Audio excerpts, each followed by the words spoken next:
PWD റോഡുകളിലെ മരണക്കുഴികൾ മൂലം ആക്സിഡന്റുകൾ പെരുകുന്നു. ദിനംപ്രതിയെന്നോണം മരണങ്ങൾ സംഭവിക്കുന്നു. ഫ്രീഡം ഫൈറ്റ് ന്യൂസിലേക്ക് സ്വാഗതം.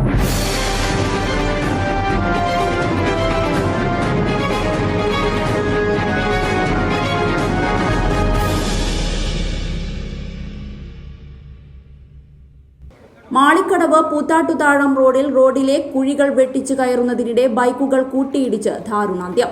10 വർഷത്തോളമായി റോഡ് ടാർ ചെയ്യാതെ കുണ്ടുകളും വലിയ കട്ടറുകളുമായി മാളിക്കടവ് കൂറ്റാട്ടുതാഴ റോഡ് കടന്നുപോവുകയാണ്. ബൈപ്പാസിലേക്ക് കടന്നുവരുന്ന റോഡിൽ രാവിലെയും വൈകുന്നേരവും വൻ തിരക്കാണ് അനുഭവപ്പെടുന്നത്. റോഡിന്റെ അറ്റകുറ്റപ്പണികൾ തീർക്കാതെ PWDയുടെ അനാസ്ഥ മൂലം ഒരു ജീവനാണ് കഴിഞ്ഞ ദിവസം നഷ്ടപ്പെട്ടത്. മോരിക്കര മിഥുനാണ് അപകടത്തിൽ മരണപ്പെട്ടത്. കോടി പഞ്ചായത്തിൽ 19-ാം വാർഡ് പഞ്ചായത്തിൽ പെടുന്ന സ്ഥലമാണ് ഈ ആക്സിഡന്റ് ആയ സ്ഥലം. അതായത് മോരിക്കര മാളിക്കടവ് താഴം പാലം കഴിഞ്ഞ് ഇറക്കത്തിന് വരുമ്പം 2-3 കുഴികൾ അവിടെ ഉണ്ട്. ഈ കുഴി വെട്ട് വീഴാതിരിക്കാൻ വേണ്ടിയിട്ടാണ് അവൻ മറ്റേ ഭാഗത്തേക്ക് ഓവർടേക്ക് ചെയ്തു പോയത്. അപ്പോൾ അതിൽ വരുന്ന വണ്ടിയും ഇതും ഒരുമിച്ച് കൂട്ടിയിടിച്ചിട്ടാണ് ഈ അപകടം ഉണ്ടായത്. 23 വയസ്സ്. അവനിനി എത്ര കാലം ജീവിക്കണം? അവൻ ഏത് പൊസിഷനിൽ വരേണ്ട ഒരാളാണ് അവൻ. അവനെയാണ് ഈ റോഡിന്റെ കുഴി കാരണം അവൻ ഇന്ന് മരണപ്പെട്ടത്. ഇതിന് സർക്കാർ അവന് ശരിയായ ഒരു നഷ്ടപരിഹാരം തന്നെ അത് അവർക്ക് ആ കുടുംബത്തിന് കൊടുക്കണം. അതല്ലെങ്കിൽ നാളെ ആ കുടുംബം താറുമാറാകാൻ പോവാണ്. ഇത് മറ്റു ജോലികളൊന്നുമില്ല, അവർക്ക് വേറെ ഒരു വരുമാനവും ഇല്ല.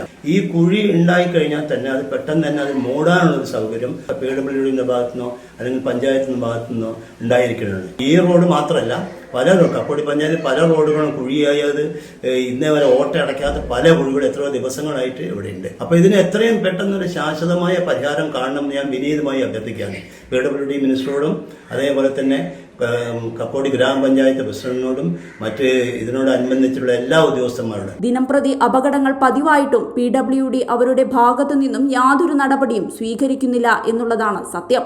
വണ്ടികളുമായി ജനങ്ങൾക്ക് റോഡിലിറങ്ങാൻ കഴിയാത്ത അവസ്ഥയാണുള്ളത്. ഇതിനെതിരെ റോഡിലിറങ്ങി ജനങ്ങൾ പ്രതിഷേധിക്കുകയാണ്. 10 വർഷത്തോളായില്ലേ, 10 വർഷത്തിന് മേലെയായി റോഡ് ഫുൾ ടാറിങ് ചെയ്തിട്ട് 4-5 ആക്സിഡന്റ് സ്ഥിരമായിട്ട് ഇവിടെ ഉണ്ടാകുന്നുണ്ട്. ചെറിയ ആക്സിഡന്റ്. അതിനൊരു പ്രധാന കാരണം എന്ന് വെച്ചാൽ കുറച്ച് മുന്നേ സീറ്റായിട്ട് കത്തിയിട്ടുണ്ട്. ഇപ്പം ഇവിടെ ഏരിയയിൽ ഒന്നും സീറ്റായിട്ട് കത്തില്ല. നിങ്ങൾ റോഡിൻ്റെ അവസ്ഥ നോക്കി ആ കാരാട്ട് അമ്പലത്തിൻ്റെ ആ വളവ് ഇങ്ങോട്ട് കഴിഞ്ഞ് കഴിഞ്ഞാൽ ഏകദേശം 1 കിലോമീറ്ററോളം അമ്പില്ല. അവിടുന്ന് വണ്ടിക്കാർ ഗീറ് മാറ്റുക, പിന്നെ ഗീറ് മാറ്റുന്നത് എവിടെയെന്ന് വെച്ചാൽ ഈ ആക്സിഡൻറ്റ് നടന്ന കോഴിപ്പറകാരൻ്റെ താലപ്പണി മണ്ഡപത്തിൻ്റെ ആ താഴെയാണ് ഗീറ് മാറ്റുന്നത്. അപ്പോൾ അതിൻ്റെ ഇടയ്ക്കൊരു ഹമ്പിടാൻ വേണ്ടി അധികാരികൾ വേണ്ടപ്പെട്ട സഹായങ്ങൾ ചെയ്തു തരാണ് വലിയ ഉപകാരം. ഒരാൾക്ക് വണ്ടിയിൽ പോകാൻ കഴിയുന്നില്ല. പിന്നെ ബുദ്ധിമുട്ട് തീരെ ആരും ശ്രദ്ധിക്കുന്നില്ല. ഇതിനെ പറ്റിയിട്ട് റോഡിനെ പറ്റിയിട്ട് എത്രയോ ആളുകൾ ഇങ്ങനെ ബുദ്ധിമുട്ടായിട്ടുണ്ട്. അതേസമയം അധികൃതർ കരാറുകാരുടെ മുന്നിൽ മുട്ടുമടക്കുന്ന അവസ്ഥയാണ് കാണുന്നത്. PWDയും കരാറുകാരും റോഡ് ഭരിക്കുന്ന അവസ്ഥയാണിപ്പോഴുള്ളത്.